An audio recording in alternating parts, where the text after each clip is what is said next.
Intentamos seguir un rastro. 500 años separan a Calvino de nosotros.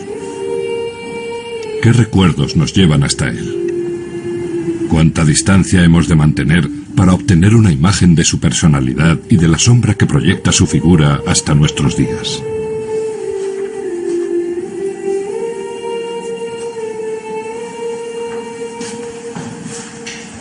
Así tendría que quedar bien.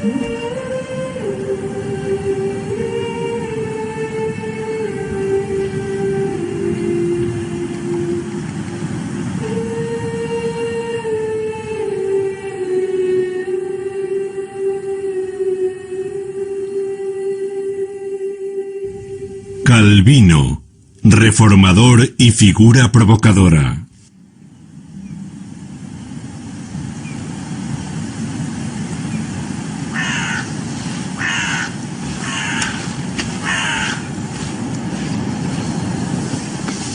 Ved tan solo cómo nada en este mundo perdura eternamente.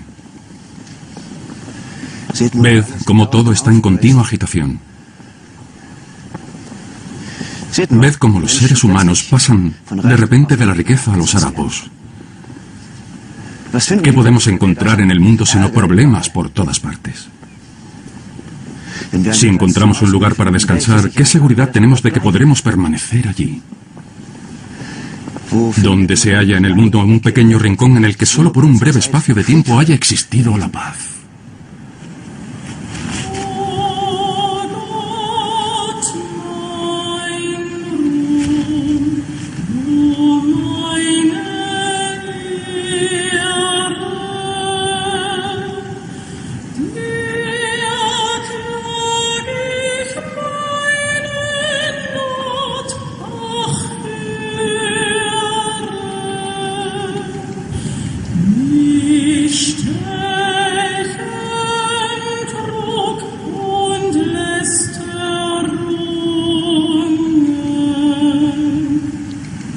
La pregunta de Calvino, ¿hay acaso en el aparentemente irracional ir y venir de la historia algún sentido, alguna guía, una línea ascendente?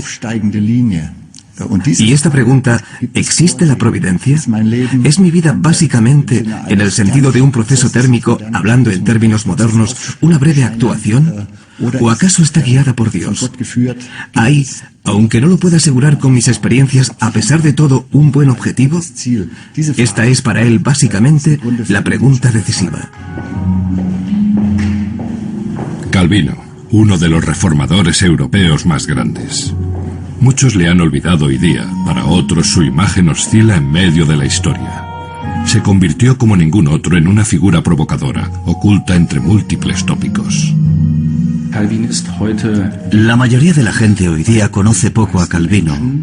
Hay dos imágenes de él. Una es la del Calvino estricto, que impulsa el control estricto de las costumbres en Ginebra. Y por otro lado está también la del Calvino, que es el padre de la modernidad, que fomentó la ruptura definitiva con la Baja Edad Media.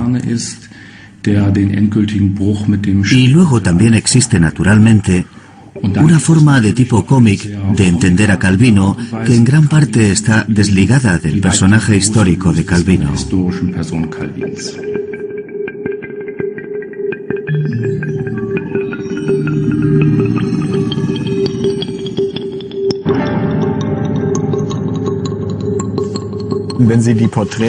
Cuando se coloca uno al lado del otro, los retratos de Calvino y Lutero, entonces se ve que uno es campesino, digamos que amigo de la fiesta, nada lejano a todos los placeres sensoriales. Calvino da la impresión de ser anoréxico. Al final tomaba solo una comida al día y ni siquiera comía demasiado. Ahí ya se ve que eran caracteres completamente diferentes.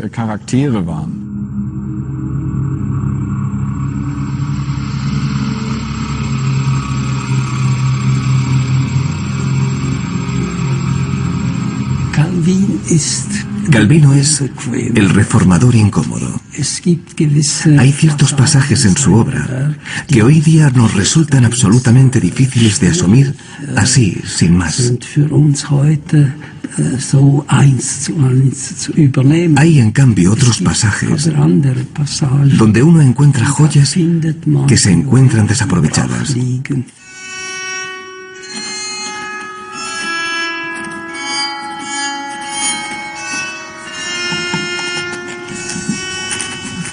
Toda nuestra sabiduría, en tanto merezca en verdad llamarse sabiduría y sea verdadera y fiable, comprende básicamente dos tipos: el conocimiento de Dios y el conocimiento de uno mismo. Un conocimiento revulsivo, revolucionario. Así lo fue entonces para los contemporáneos de Calvino. Esa frase toca cuestiones actuales. ¿Quién vemos cuando nos miramos al espejo? ¿A un extraño o a un conocido? ¿Y qué ideas tenemos aún de Dios en un mundo profundamente secular? Calvino afecta a nuestras vidas. Cómo vivimos, lo que hacemos y por qué lo hacemos. El reformador de Ginebra ha creado fundamentos importantes para una historia de la mentalidad moderna. Merece la pena descubrirla de nuevo. La influencia de Calvino es muchísimo más grande a nivel mundial, subliminalmente. Hasta en los gestos ha sido el calvinismo mucho más exitoso que el luteranismo. A los luteranos no les gusta escuchar esto, pero esto es algo realmente incuestionable. Es sencillamente así.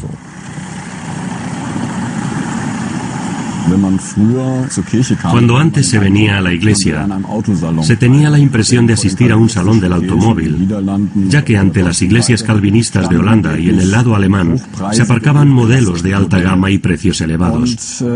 Y la verdad es que siempre era así, que la gente realmente invertía muchísimo en conducir coches grandes, pero nunca con mala conciencia, siempre con humildad. Pues no se trataba de mostrar el éxito que uno había conseguido, sino que era lo contrario.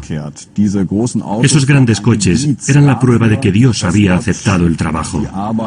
Era algo que indicaba: yo he sido elegido por Dios. Servicio religioso del domingo en la comunidad reformada de Emlichheim. Muchísimas gracias por la colecta del último domingo por un importe de 401,22 euros. En el marco de nuestro concierto de música vespertina para el primer día de advenimiento se juntaron 205,66 euros. Se han donado 20 euros en bolsas para Pan para el Mundo y en la cafetería de nuestra tienda de comercio justo se han recogido 70 euros para la Fundación New World en Lavender Hill, en Sudáfrica. Cantaremos el Salmo 150. Aleluya a Dios el Señor. Las 3 estrofas.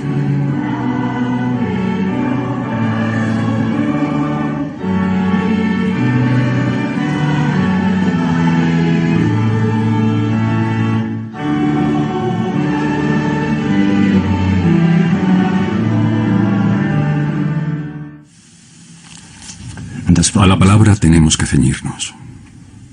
A la palabra. Es ahí donde se nos describe a Dios justo y vivo a partir de sus obras. En la medida en que no quedan sujetas tales obras a nuestro erróneo juicio, sino que se valorarán según la enseñanza de la eterna verdad. Si nos desviamos de la palabra, puede que podamos avanzar con mayor rapidez, sin embargo nunca llegaremos a la meta, puesto que habremos dejado el camino correcto.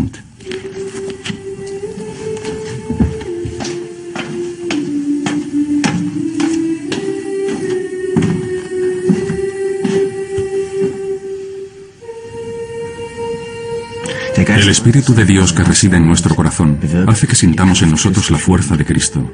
De que podamos asir con el entendimiento las buenas obras de Cristo, se encarga la iluminación gracias al Espíritu Santo. Su fuerza de convicción hace que aquellas queden selladas en nuestros corazones. Él hace posible nuestro renacimiento y nos convierte en criaturas nuevas.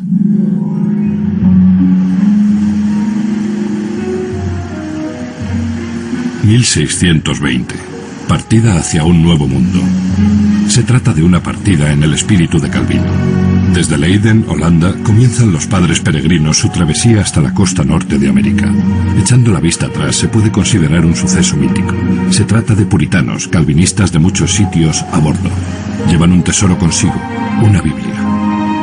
En Estados Unidos se desarrolla a lo largo de los siglos siguientes una cultura inspirada por Calvino. Hoy día aún se encuentran muestras de ello. La palabra de Dios y la vida cotidiana están profundamente interconectadas. Veneramos a Dios en la forma en que manejamos nuestro dinero, en cómo planeamos nuestro presupuesto, en cómo cuidamos de nuestro jardín, en cómo mantenemos nuestros vehículos. Todos esos temas tienen que ver con la veneración porque somos administradores de nuestro tiempo. Cuando entregamos nuestros diezmos y ofrendas a la iglesia, lo hacemos porque realmente veneramos al Señor. Porque cuando dais vuestros diezmos y ofrendas es porque veneráis a Dios. Es vuestra forma de decir a Dios, te amo. Esto es lo que quiero que hagáis. Pensad en ello. Y cuando estéis listos, quiero que os levantéis, uno detrás de otro, y gritéis tan alto como podáis, ¡quiero la cruz!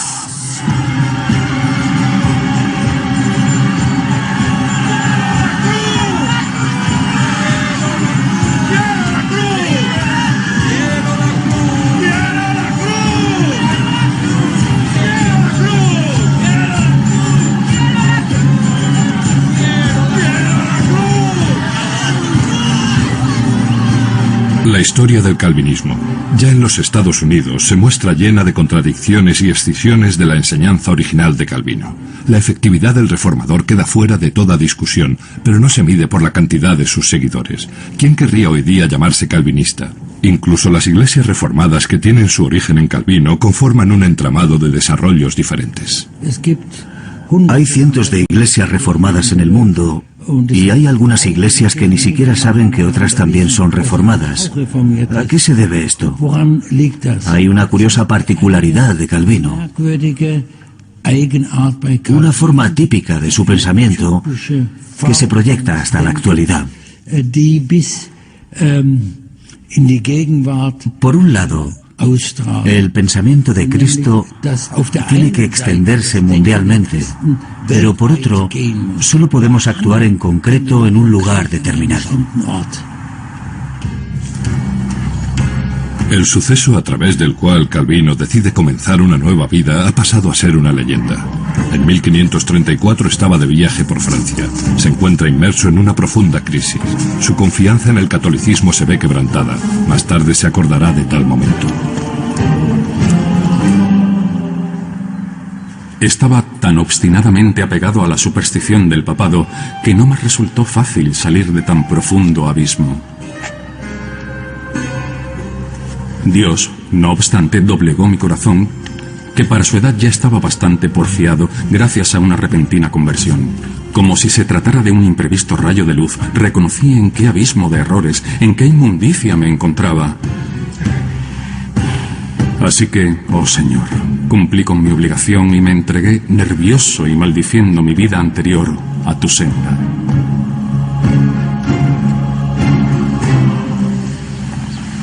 La dramática conversión precedió a una vida turbulenta.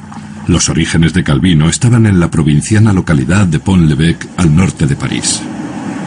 El abuelo trabajaba allí como fabricante de barriles para barcos fluviales. La familia se mudó después a la ciudad episcopal de Noyon, donde el padre tomó posesión del cargo de notario al servicio de la iglesia. Calvino nacerá en 1509 en un mundo que predestinará su vida. A través de su padre tendrá aseguradas prebendas eclesiales tales como tierras, seguridad financiera y profesión. Pertenecía al pequeño grupo de los privilegiados. El muchacho da la impresión de ser más bien introvertido y meditabundo. Pronto descubrirá su pasión por la biblioteca eclesial.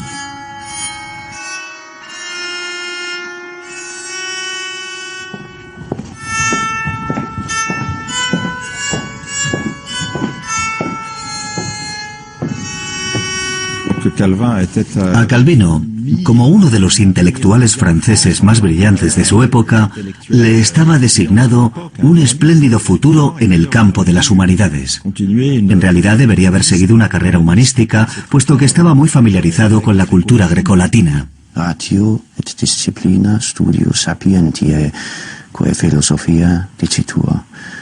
Contineretur hoc mihi latinis litteris illustrandum putavi.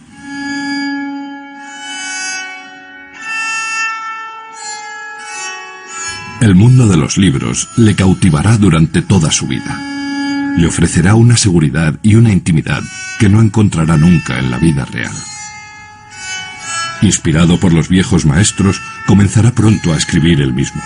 Su primer escrito, más importante, lleva el título de Clementia, sobre la caridad, un alegato a favor de los pobres redactado en el espíritu del humanismo. Era un teólogo y un humanista al mismo tiempo, un gran pensador, un escritor, uno de los primeros que dominaban la lengua francesa. Pero al mismo tiempo era pastor, un pastor que se ocupaba de construir comunidades protestantes, las cuales eran para él la iglesia fiel, la única iglesia, la que era fiel al testimonio de las Escrituras.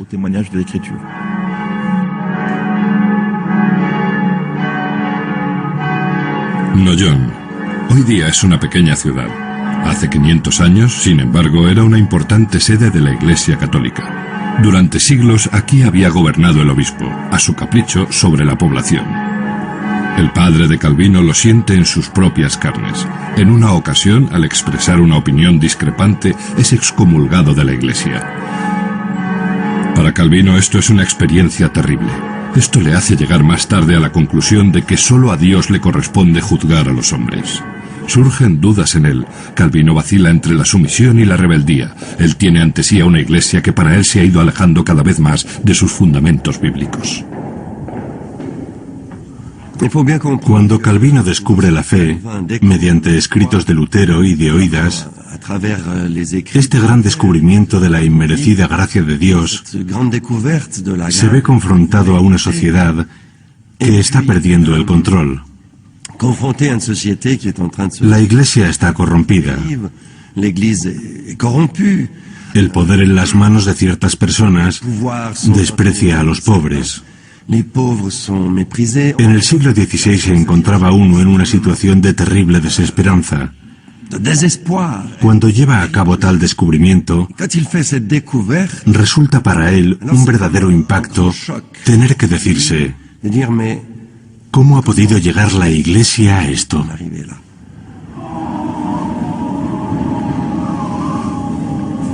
Entre la Baja Edad Media y la incipiente Edad Moderna, el mundo se encuentra en agitación. Las viejas orientaciones no ayudan a los hombres a seguir adelante. Dios se ve enredado en las cuestiones políticas de la Iglesia. Por el contrario, los miedos de los hombres son cada vez mayores. Se concentran en torno a las imágenes de la condenación eterna. En la Alta Edad Media aparecían el infierno y el día del juicio final lejanos en la distancia y apenas daban motivo de preocupación. Ahora, sin embargo, está llegando la hora mortis, la hora de la muerte, unida al terror ante el infierno y el purgatorio.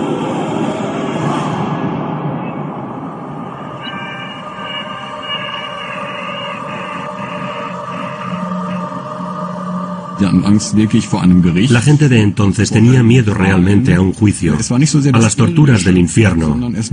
No era tanto en lo terrenal, sino que ya se había transportado todo ello realmente al estado posterior a la muerte, a lo que verdaderamente les esperaba allí. Y hay que decir que la Iglesia Católica siempre gozó de una gran fantasía a este respecto, que se manifestaba de forma correspondiente en los tonos, digamos, sombríos y en los colores más negros. Ahí había realmente una necesidad de crear una compensación, con el fin de, primero, no ir por la vida con ese miedo, y segundo, para no morir con él. Así que es cierto que para amplios espectros de población la vida no era extremadamente atractiva y que por ello surgieron las consecuentes ansias de salvación.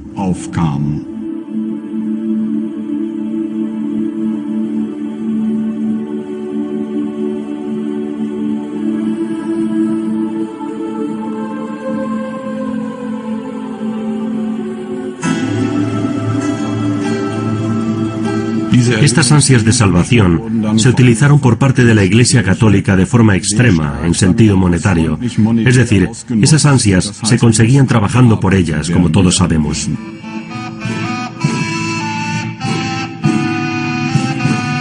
Todo esto repugnaba especialmente a las personas cultas de las ciudades.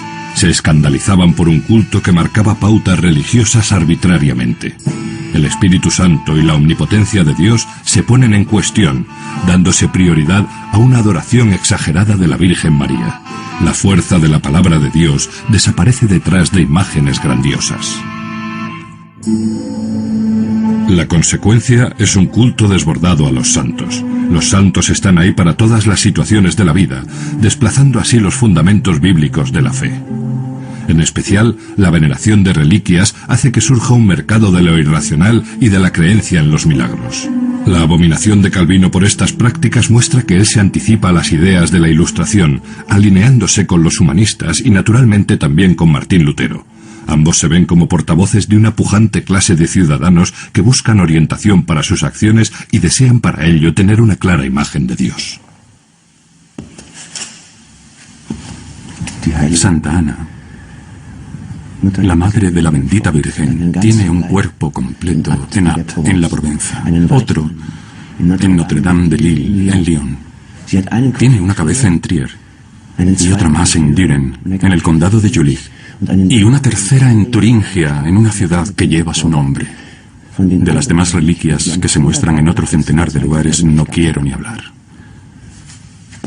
Calvino está aquí de acuerdo con Lutero, al que cita conscientemente. En realidad solo es tu Dios al que has de amar, en el que has de confiar.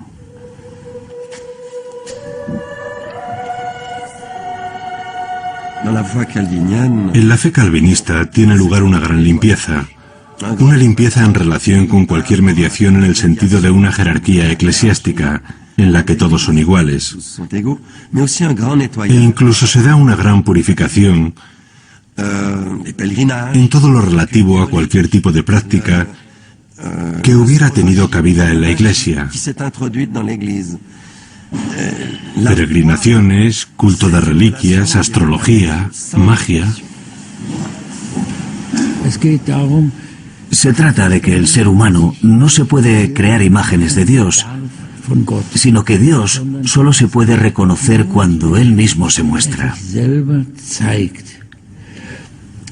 ¿Cómo se muestra? Se muestra en el servicio religioso, en el que se reúnen las personas. Las personas se miran mutuamente, son imágenes a la semejanza de Dios. Pueden creer que son hijos de Dios. Esa es una imagen de Dios más grande que cualquier otra imagen que uno pueda conocer. Este espacio tiene la función de reunir personas para el servicio religioso. Y lo hace de tres maneras. Aquí dentro las personas deben encontrarse a sí mismas. Deben encontrar a otras personas. Tienen que relacionarse con otros. Y deben reunirse de cara a Dios. El centro de la comunidad está vacío. Es un octógono, el 8 como bucle, el infinito, un símbolo para la diversidad de Dios que el pensamiento humano no podrá comprender nunca.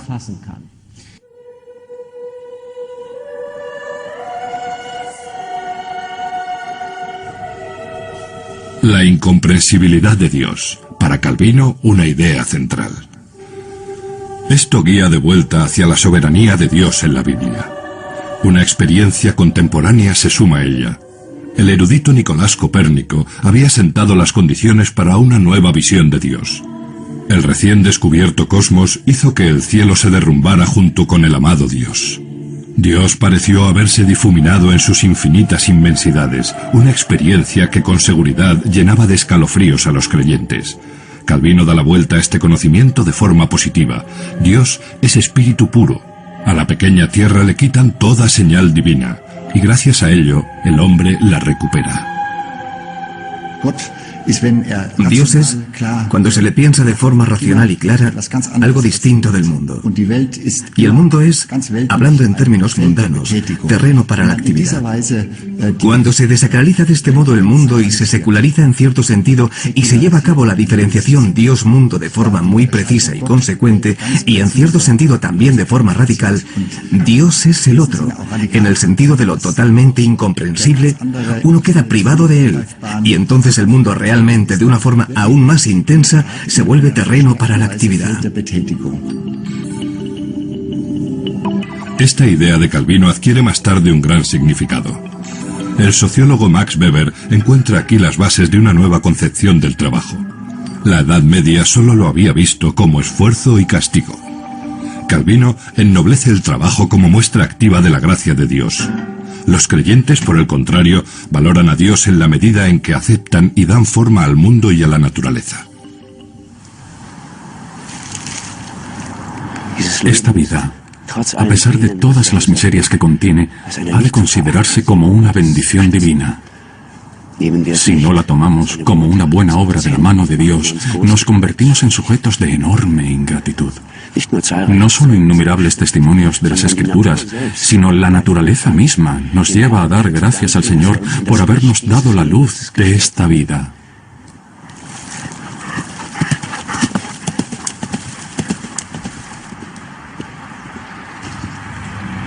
Calvino de camino hacia un nuevo período de su vida. París es la primera estación de su formación. La ciudad era entonces centro de la actividad política y espiritual. Aquí, un rey simpatizante con la Reforma funda junto a la Sorbona una moderna universidad, el hoy día llamado Collège de France. El joven Calvino asiste en esta metrópolis a un instituto de élite. La educación estricta que imparten allí no le molesta, incluso llega a disfrutarla. Entre sus compañeros le llaman accusativus. A Calvino le encanta el sistema de reglas de la gramática y además es un brillante orador.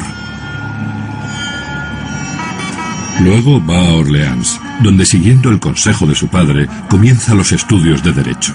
En la ciudad a orillas del Loira impera desde hace tiempo el espíritu de la libertad. El Renacimiento italiano ha dejado profundas huellas tras de sí y asimismo las ideas liberales del humanismo. Erasmo de Rotterdam, Melanchthon y el jurista Alciatus se convierten en modelos para Calvino. Naturalmente, el ideario de la Reforma impregna el ambiente espiritual de la ciudad. Son los escritos de Martín Lutero los que ocupan el tiempo de Calvino. Gracias al estudio de los derechos adquiere Calvino, no obstante, una forma propia de acceder a la interpretación de la Biblia.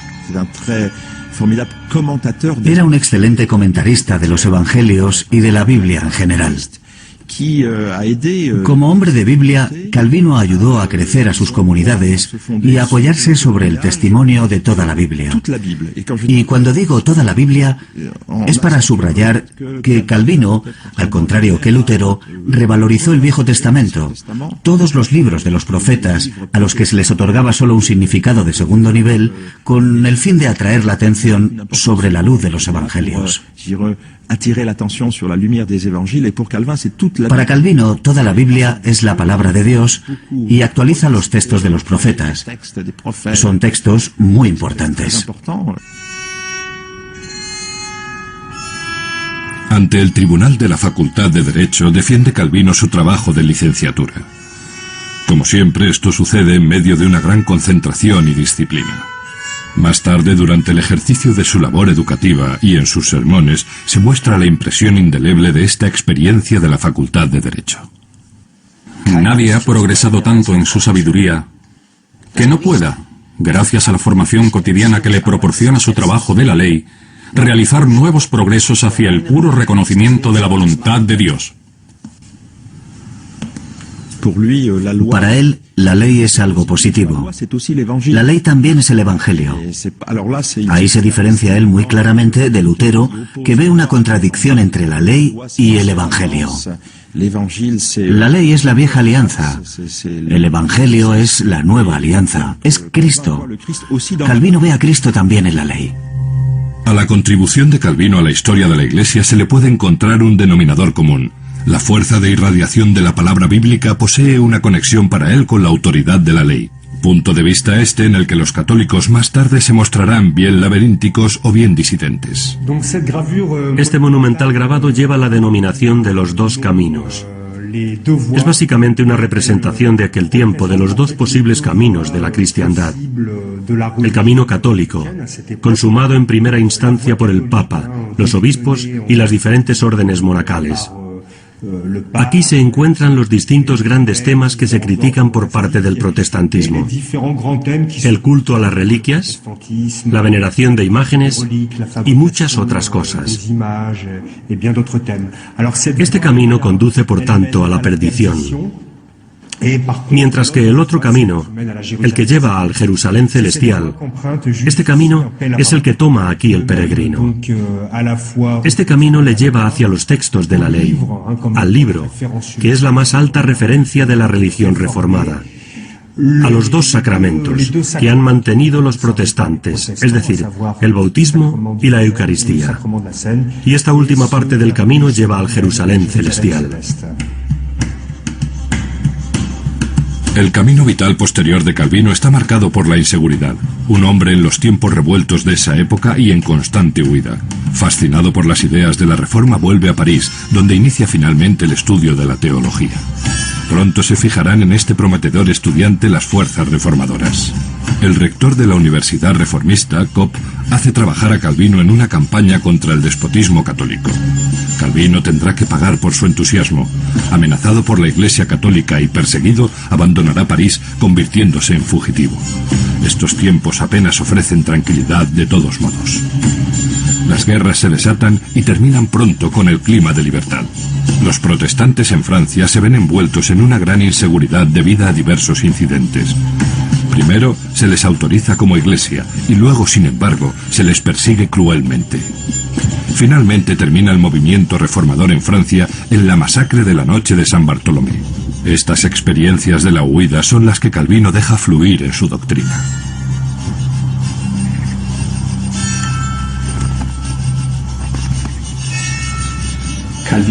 Calvino tuvo que abandonar definitivamente Francia en 1536.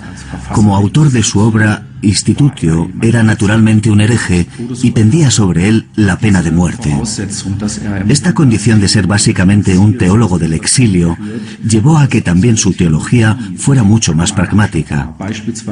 Por ejemplo, ¿qué se necesita para un servicio religioso?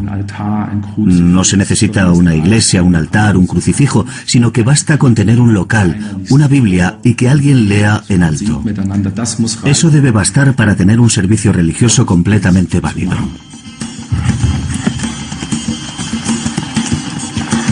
Los conflictos entre católicos y protestantes se agudizan. Calvino sigue siendo un fugitivo, que al principio duda qué partido tomar. Entretanto, los enfrentamientos amenazan con propagarse como la pólvora por toda Europa central. Provisionalmente las partes firman una tregua, pero pronto se agudizará de nuevo el tono. Se culparán mutuamente de doctrina errónea y de herejía. Mientras tanto, Calvino busca protección una y otra vez, al contrario que Lutero. Él no tiene aliados poderosos.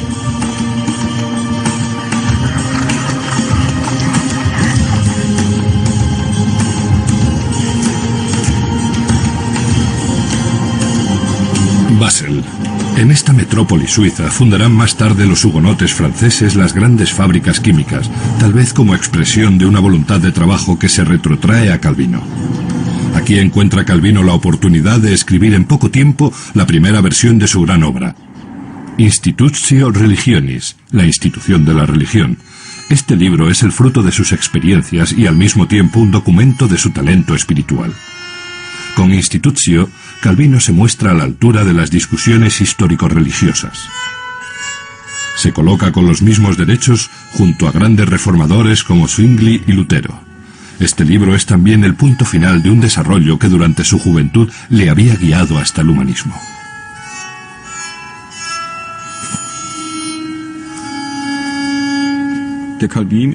Calvino se convirtió en reformador muy tarde. Y en el fondo era alguien que decidía muy despacio y trabajaba muy concienzudamente. Yo diría también que fue el más culto de todos los reformadores. Seguramente también era el más inteligente, me atrevo a afirmar. Es decir, sabía muy bien por dónde andaba, y a pesar de eso, decidió en cierto modo convertirse en un antihumanista. Calvino concluye en poco tiempo su obra principal. Su contenido tendrá influencia más tarde a nivel mundial. Tal vez sea una de las obras más importantes del inicio de la Edad Moderna. La obra Institutio Christianae Religionis, Institución de la Religión Cristiana, es la obra principal de Calvino, que a lo largo de su vida tuvo muchas ediciones. Aquí ven ustedes la espada que ha de abrir el alma del creyente y mostrarle la verdad del Evangelio.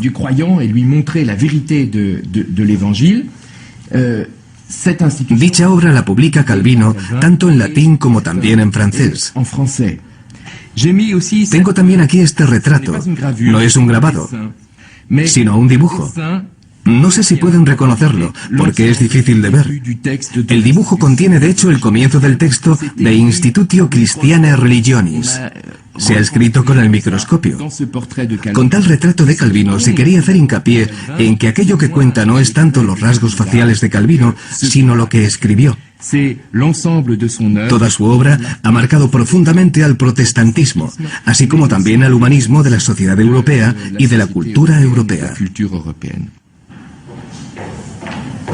Menos humano se presenta al lector de Institutio la imagen extremadamente negativa del hombre de la que parte Calvino. Si se observa al ser humano solo por sus dones naturales, encuentra uno entonces que no posee desde la coronilla hasta la planta de los pies la más mínima huella luminosa del bien. Todo lo que en él pueda ser un poco elogiable procede de la gracia de Dios. Creo que esto es uno de los puntos débiles de la época de la Reforma, que la imagen del ser humano se dibuja de forma tan negativa. Aunque también tiene algo liberador. Cuando tengo que esperarlo todo de mí mismo, de mi vida y de mi actuación de cara a una vida futura, o también para una vida de éxito, entonces estaré acabado debido a mis limitadas posibilidades. Base de que no todo me es posible y que los errores pertenecen a mi cualidad de humano, puedo, basándome en esta condición, descubrir mis posibilidades, también dentro de la comunidad que formo con los demás.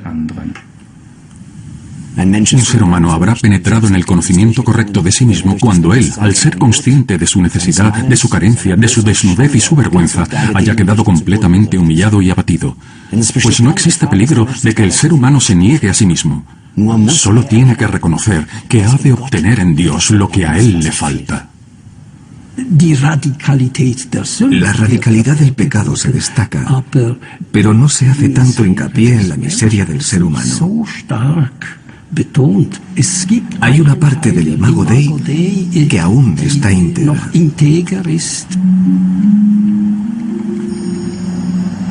Imago Dei significa que el hombre está creado a imagen y semejanza de Dios. ¿Pero está creado él así realmente o es un pecador de pies a cabeza? Ambos planteamientos determinan la historia efectiva. En algunos casos se endurece el calvinismo. Por todo el mundo surgen comunidades eclesiales estructuradas autoritariamente. Por otra parte, la imagen de semejanza divina favorece movimientos liberales. La vida de Calvino continúa marcada por la inquietud. Desde Ginebra le llega la llamada del reformador Farel. Le pide que ayude en la construcción de la comunidad. Calvino acepta y junto con Farel pretende imponer sus metas reformadoras. Es expulsado de la ciudad por fuerzas opositoras. Durante algún tiempo trabaja como párroco en Estrasburgo, pero pronto será llamado de nuevo por los ciudadanos de Ginebra. No obstante, Calvino titubea. A Ginebra tengo que ir para que mejore mi situación. ¿Por qué no mejor me crucifican directamente? Mejor sería morir de una vez que ser torturado una y otra vez. No hay ningún lugar del mundo que tema más. Mi alma tiembla cuando revivo tiempos pasados y pienso que he de retomar todas aquellas luchas. La decisión está tomada. Ginebra será para Calvino el lugar donde pretenderá llevar a cabo sus planteamientos sobre un estilo de vida religioso. Ginebra representaba una ciudadanía consciente de sí misma. Se busca por motivos políticos nuevas orientaciones religiosas. Además, también se querían liberar de las ataduras de la dinastía católica de los Saboya. Calvino, el fugitivo de Francia, es justo lo que necesitan, pero será tolerado solo mientras convenga a los intereses de las autoridades.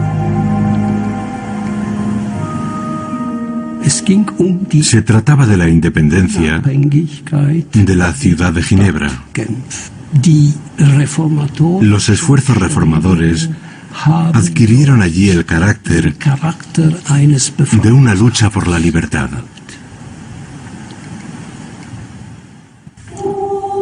Muchos años trabajará Calvino en Ginebra. Continuará ampliando su doctrina. Cada vez con más claridad destacará de ella una idea que, debido a su radicalidad, asusta ya a los contemporáneos del reformador. Más tarde llevará la fragmentación de los movimientos reformadores, la doble predestinación. Esta parte de la base de que Dios ha predestinado nuestra vida y nuestra elección. En virtud de nuestra fe, Nosotros los hombres podemos, no obstante, hacer que nuestro destino, el sentido divino, tenga éxito. Por providencia, entendemos nosotros la disposición de Dios que Él, por sí mismo, decidió lo que habría de ser según la voluntad de Él, de cada uno de los seres humanos. Pues los hombres no han sido creados con el mismo destino, sino que a uno le es prescrita de antemano la vida eterna y al otro le es prescrita la condenación eterna. También es cierto que él siempre busca la manera de mostrar que la doble predestinación no es un fatalismo en el mal sentido. Él diría que es un teorema de la razón perezosa.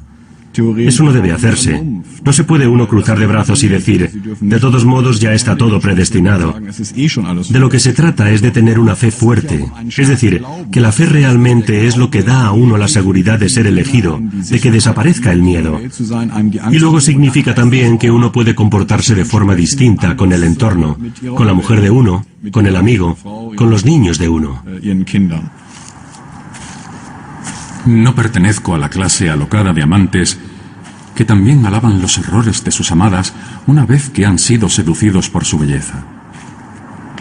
Esta es la única belleza que me atrae, cuando es casta, obediente, nada soberbia, ahorrativa, paciente, si bien también espero que se preocupe por mi salud. En 1540, Calvino se casa en Estrasburgo con la viuda Idelette de Bourg. Poco después viene al mundo su hijo.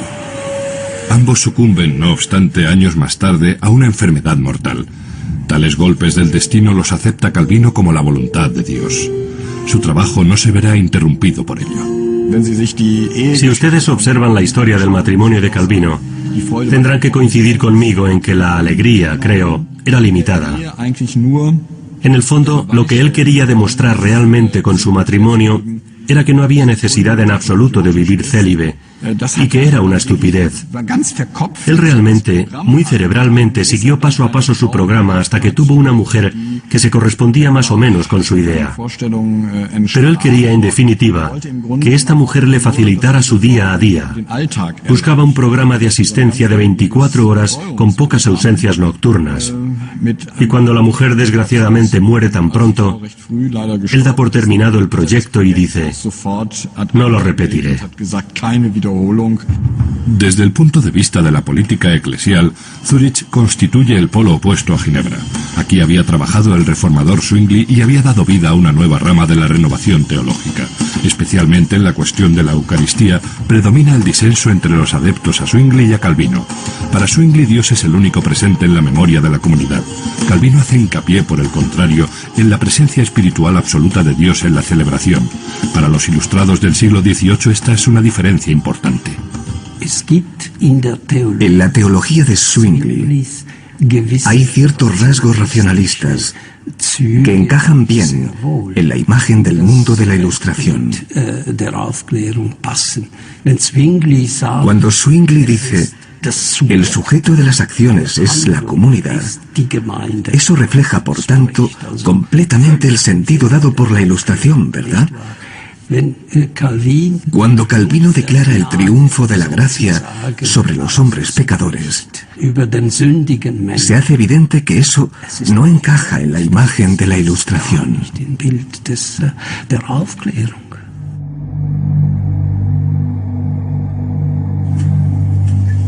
Resulta de gran importancia la crítica de Calvino al poder mundano. Al contrario que Martín Lutero, exige que en caso de que haya un conflicto entre éste y la religión, se haga frente incluso a príncipes y reyes. Donde haya popularis magistratus, no es que prohíba a tales hombres acaso que hagan frente a la salvaje independencia de los reyes. Si ven reyes que campan a sus anchas y torturan al pueblo llano, y hubieran de pasarlo por alto, intencionadamente, no quedarían ellos libres de vergonzosa traición, pues traicionan con mezquino engaño la libertad del pueblo para cuya protección, como ellos bien saben, han sido nombrados por disposición divina. Ideas como esta llevarán más tarde a una teología en la que predominará la democracia y la responsabilidad personal. Surge en él el pensamiento de que solo se puede honrar a Dios. Calvino, con el transcurso de los años, se vuelve cada vez más tajante, hasta el punto de decir: la monarquía es el mayor mal que hay. Siempre es necesario tener un colectivo, una comunidad que organice la vida. Donde mejor se presenta esta idea de un colectivo en armonía es en el cuadro El Paraíso de Lyon. Muestra al predicador de la palabra de Dios en el centro de su comunidad. En la sala consistorial en la ciudad holandesa de Leiden, donde se reunían los más ancianos de la comunidad, se ve claramente qué influencia ha tenido el calvinismo, hasta desplegar un gran colorido que se permite allí donde no es Dios el objeto, sino nuestro mundo. La Edad Dorada de Holanda está de todos modos profundamente unida con el ideario de Calvino. La gente piensa que Holanda es un país calvinista y los historiadores pasan mucho tiempo explicando que no todo el pueblo holandés es o ha sido calvinista.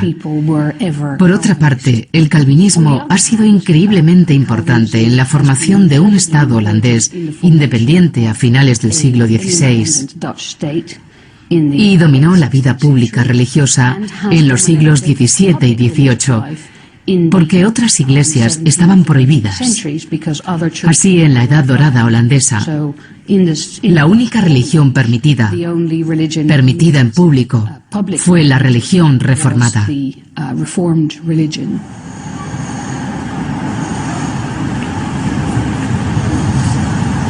Leiden constituye en el siglo XVII un nudo cultural de comunicaciones de los movimientos calvinistas y reformadores. Sobre todo buscan aquí refugio los puritanos de la vecina Inglaterra. En Leiden sopla una fresca brisa espiritual que también atrae a los padres peregrinos a Holanda, teniendo en cuenta que en Inglaterra están siendo perseguidos por los anglicanos. Sus objeciones teológicas se consideraban como una traición por la corona inglesa, así que tenían que huir. Aquellos que querían conservar sus ideas llegaron primero a Leiden y se dieron cuenta de que podían realmente creer lo que quisieran e incluso podían predicar sus ideas, ya que eran muy ortodoxos y podían incluso celebrar reuniones. Pero al final no se sintieron como en casa en la iglesia reformada holandesa. La verdad es que no la encontraban suficientemente estricta y no estaban contentos. Y decidieron irse a América. La influencia a nivel mundial del calvinismo nos parece hoy día a menudo un misterio, porque en muchas comunidades religiosas solo están presentes algunos rastros de su doctrina. El círculo más estrecho de influencia de Calvino permanece en la ciudad de Ginebra. ¿Acaso gobernaba aquí un teócrata o un precursor de la democracia y la diaconía? Calvino creó un orden eclesial estructurado que interviene con fuerza en la vida cotidiana. Se ha hecho famosa su disciplina eclesial, un código de normas que se correspondía manifiestamente con su carácter. Claro que se puede determinar con esto el poder con que los predicadores de la Iglesia han de revestirse. Como ellos han sido nombrados administradores y anunciadores de la palabra divina, han de atreverse a todo y han de obligar a todos los grandes y poderosos a inclinarse ante la majestad de Dios y a servirle. Pasa su tiempo impartiendo clase. Nos encontramos aquí en el auditorio de Calvino. Aquí enseñaba y enseñaba sin descanso para prevenir la decadencia moral. No valía ceder, sino más bien había que dar una vuelta más de tuerca. Pues para enseñar se necesitaba disciplina, se necesitaba un horario, y los muchachos que iban al colegio, así como a la academia, tenían una estricta disciplina, sobre la que este adoctrinamiento se convirtió en una verdadera educación. La educación... Claro que se puede determinar con esto el poder con que los predicadores de la Iglesia han de revestirse. Como ellos han sido nombrados administradores y anunciadores de la palabra divina, han de atreverse a todo y han de obligar a todos los grandes y poderosos a inclinarse ante la majestad de Dios y a servirle. Pasa su tiempo impartiendo clase. Nos encontramos aquí en el auditorio de Calvino.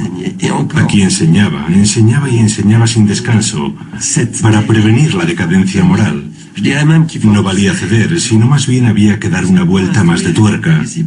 Pues para enseñar se necesitaba disciplina, se necesitaba un horario, y los muchachos que iban al colegio, así como a la academia, tenían una estricta disciplina, sobre la que este adoctrinamiento se convirtió en una verdadera educación.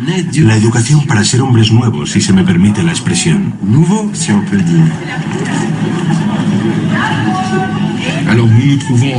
Hoy día en Ginebra nos vemos por un lado como los herederos de esa tradición calvinista, pero por otro lado estamos abiertos a la cultura.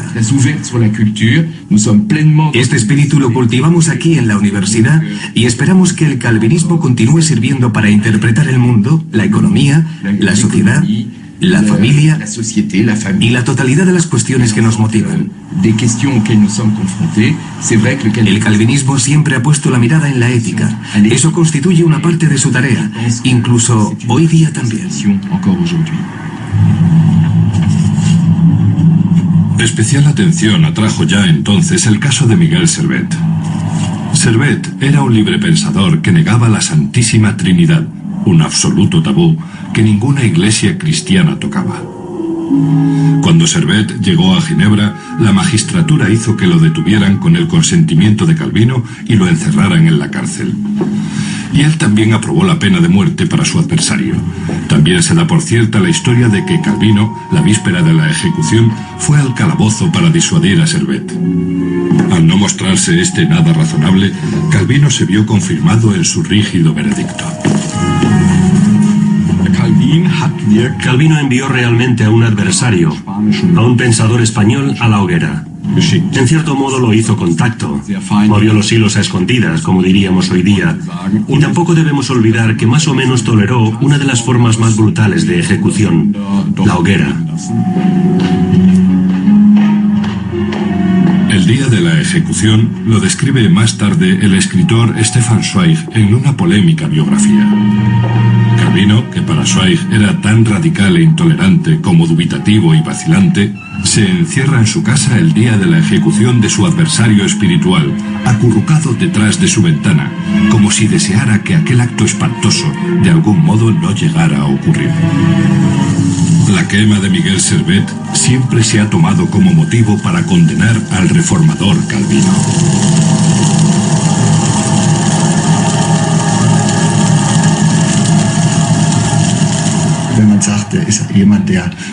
Cuando se dice que él era alguien que no tenía sentido de la tolerancia, es completamente cierto.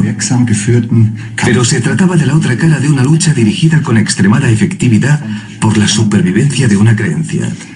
Y teniendo eso en cuenta, podremos verlo desde el prisma correcto.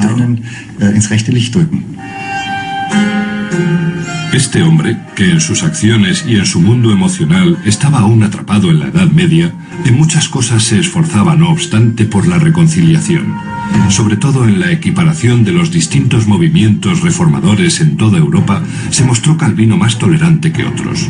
En Suiza no se llegó tanto a una guerra de fe como en otros países de Europa.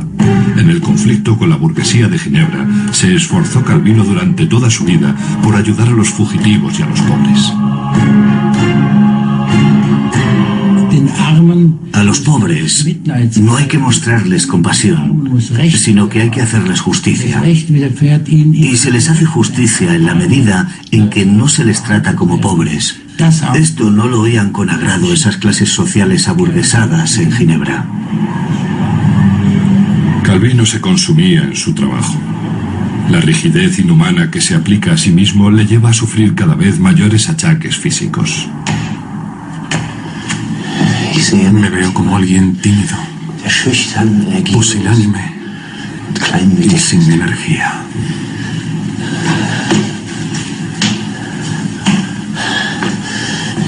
Reprimiré los dolores que sufro, de modo que no tenga que interrumpir mi trabajo de ninguna manera.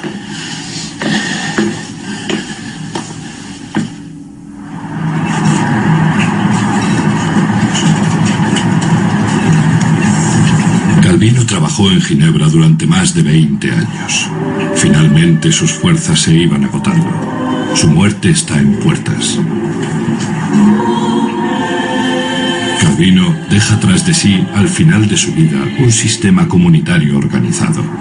Otros ven ciertamente en este mundo reglamentado un elemento precursor de sistemas estatales y sociales autoritarios. El 27 de mayo de 1564 muere Calvino.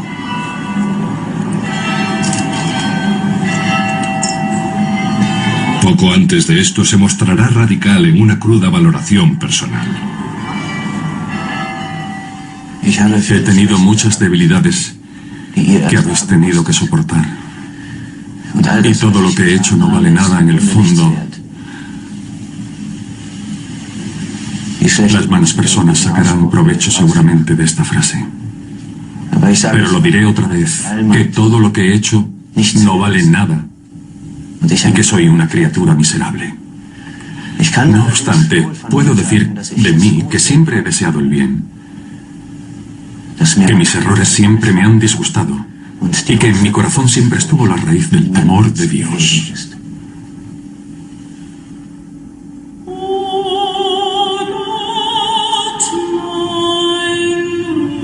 Calvino. Si resulta difícil resumir su vida, más difícil es aún juzgar su influencia. El calvinismo se presenta como una serie de ideas distintas que tienen su origen en Calvino, en la manera en que dirigió su vida y en su doctrina. Desde el punto de vista de la historia de las religiones, fue un reformador entre otros, pero si por el contrario le observamos desde el punto de vista de la historia de las mentalidades que llega hasta nuestros días, su importancia es muy destacable. A preguntas existenciales tales como cómo vivimos, qué hacemos y por qué lo hacemos, Calvino dio respuestas radicales. ¿Fue un precursor del capitalismo? Seguramente no en el sentido de un orden económico que ponga el beneficio en primer plano. Con respecto al surgimiento de formas económicas capitalistas, es mucho más importante la idea vocacional. Tengo una vocación en este mundo, no en el sentido de un trabajo moderno, sino que este es el lugar donde Dios me ha puesto y allí realizo mi vocación como si se tratara de un servicio religioso. Calvino además estableció la relación de Dios con los hombres sobre una base moderna. Precisamente es un Dios soberano, incomprensible, el que nos posibilita a nosotros, los hombres, comprender el mundo. Para Calvino era importante que no hubiera ningún fenómeno inexplicable en este mundo fuera del ámbito divino. Y esto es, creo, algo que los hombres han asumido en su mundo vital, que no deben tener miedo de cualquier cosa inexplicable, sino que pueden dedicarse a ellas y llegar a explicárselas con su entendimiento. ¿Quién es Dios? ¿Dónde está Dios? ¿Y cómo influye Él sobre el mundo? Calvino intentó dar respuesta a estas preguntas hace 500 años, con una radicalidad que puede confundirnos, pero al mismo tiempo fascinarnos. El reformador de Ginebra deja tras de sí una serie de preguntas sin respuesta. Tal vez él, con sus propias contradicciones y paradojas, sea ahora de gran actualidad, un fundador de la modernidad.